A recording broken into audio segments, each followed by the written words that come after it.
नमस्कार। जीवन में हम प्रतिदिन सुनते हैं कि हमें पाप नहीं करना चाहिए, लेकिन क्या आपको पता है पाप है क्या?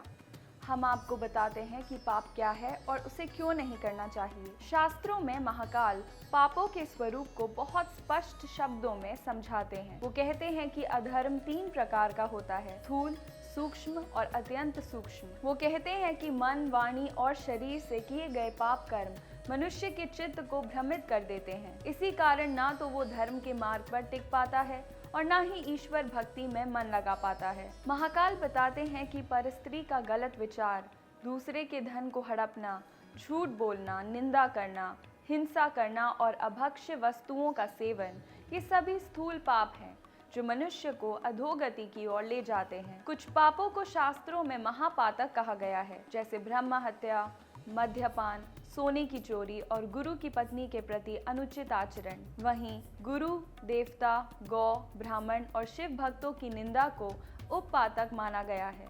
अंत में महाकाल ये निष्कर्ष देते हैं कि जो मनुष्य इन पापों से दूर रहकर श्रद्धा और सच्चे भाव से भगवान सदाशिव की शरण लेता है, उसका किया हुआ नाम स्मरण, स्तुति और नमस्कार कभी व्यर्थ नहीं जाता।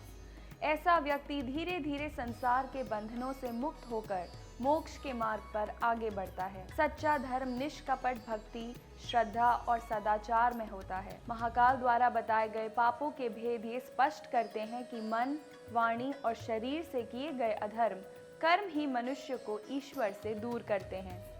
जो व्यक्ति इन पापों का त्याग कर सच्चे हृदय से भगवान सदाशिव का स्मरण, स्तुति और भक्ति करता है, वही अंततः संसार बंधन से मुक्त होकर मोक्ष के मार्ग पर अग्रसर होता है।